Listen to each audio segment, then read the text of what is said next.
E se o seu próprio pensamento fosse o maior crime de todos? Parece loucura, né? Pois é. Hoje a gente vai fundo no mundo de 1984 de George Orwell para tentar entender os mecanismos de um regime que não controla só o que as pessoas fazem, mas a própria realidade. O grande irmão está de olho em você. Essa frase, ela não é só um slogan, sabe? Ela é a realidade, uma realidade sufocante para todo mundo no Oceania. O grande irmão é o rosto do partido, uma figura que na verdade ninguém nunca viu, mas cujo olhar está literalmente em todos os lugares, o tempo todo. Então, para a gente sacar como esse controle todo funciona, a gente precisa primeiro mergulhar num mundo sem nenhuma privacidade. A base do poder do partido é exatamente essa: acabar com qualquer espaço pessoal. Na Oceania, é impossível ficar sozinho. E o pior de tudo, ter um pensamento só seu é o crime mais grave que existe. E a principal ferramenta para essa vigilância é a teletela. O que é ao mesmo tempo genial e aterrorizante nela é que é uma via de mão dupla.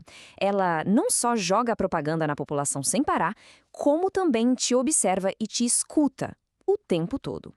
Nunca dá para saber se tem alguém olhando do outro lado. Então, a única coisa a fazer é presumir que sim, eles estão sempre olhando. A própria estrutura do governo é uma grande mentira. Olha só os nomes dos ministérios. O Ministério da Verdade mente.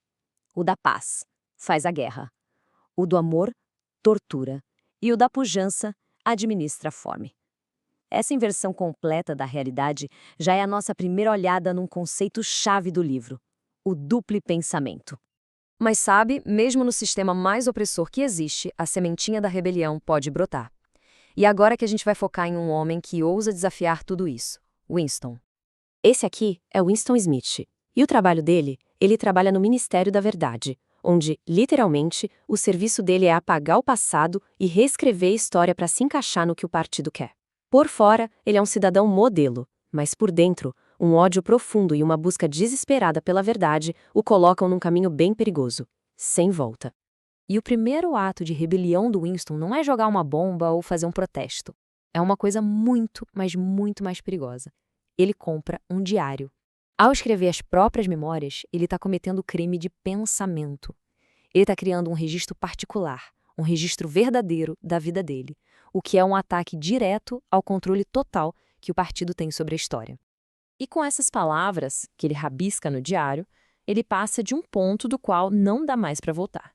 Ele cometeu o pensamento-crime do jeito mais claro possível. A partir desse momento, ele já se considera um homem morto. A rebelião do Winston parece uma missão impossível, né? Então, como é que o partido consegue manter um controle tão absoluto? A resposta está nas ferramentas psicológicas que eles usam para dominar não só o corpo, mas a mente. Esse é o crime principal, o pensamento-crime. A questão não é o que se faz ou o que se diz, mas o que se pensa. O partido tenta policiar a própria consciência. Uma expressão facial errada, um rosto-crime, como eles chamam, pode ser a sua sentença. E a temida polícia das ideias existe justamente para isso: caçar os hereges que se escondem dentro da própria cabeça. Uma das ferramentas mais geniais e, ao mesmo tempo, sinistras do partido é a nova língua. A ideia é bem simples. Se não existem palavras para expressar rebelião ou heresia, como é que esses conceitos podem sequer existir? Ao empobrecer a linguagem, o partido quer eliminar a própria possibilidade de um pensamento que não seja o deles. Como um dos engenheiros da nova língua diz no livro, a revolução estará completa quando a linguagem for perfeita. Isso aqui diz tudo. A linguagem não é só uma ferramenta para descrever a ideologia do partido, ela é a ideologia. Controlar as palavras é controlar o pensamento na sua origem. E aí a gente chega no pilar psicológico de todo o regime, o duplo pensar. É a habilidade de saber que o partido mudou o passado, mas ao mesmo tempo acreditar que o partido sempre esteve certo. É aceitar que guerra é paz, que liberdade é escravidão. É basicamente a anulação da lógica. E como era de se esperar, a rebelião secreta do Winston é descoberta. O que acontece depois? Bem, a resposta é a parte mais aterrorizante do livro. Winston é capturado. E ele é levado para o único ministério que ninguém vê por dentro, a não ser que seja como prisioneiro. Ironicamente, é o Ministério do Amor, o lugar onde a dor e o desespero são as ferramentas usadas para purificar a mente.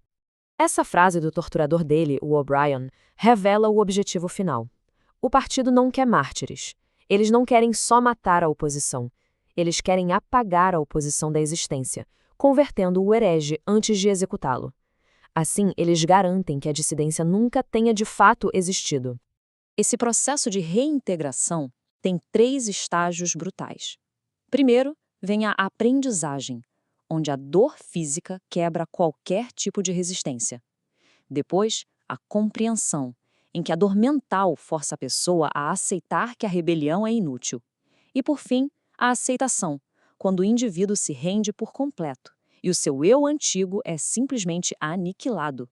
Agora, vamos ver o resultado final de todo esse processo: a reescrita completa da mente humana e a aniquilação do indivíduo. O'Brien explica para Winston a verdade chocante. O partido não busca o poder para o bem de ninguém, nem mesmo para si próprio.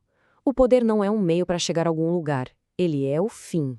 A visão do futuro, segundo ele, é uma bota pisando num rosto humano. Para sempre. E esse é o teste final. O partido tem o poder de declarar que 2 mais 2 são 5, e através de tortura e manipulação psicológica, fazer com que uma pessoa não apenas repita isso, mas acredite nisso do fundo da alma. A realidade objetiva que existe fora não importa. A única realidade que vale é a que existe na mente, e a mente é controlada pelo partido. E a vitória do partido é total.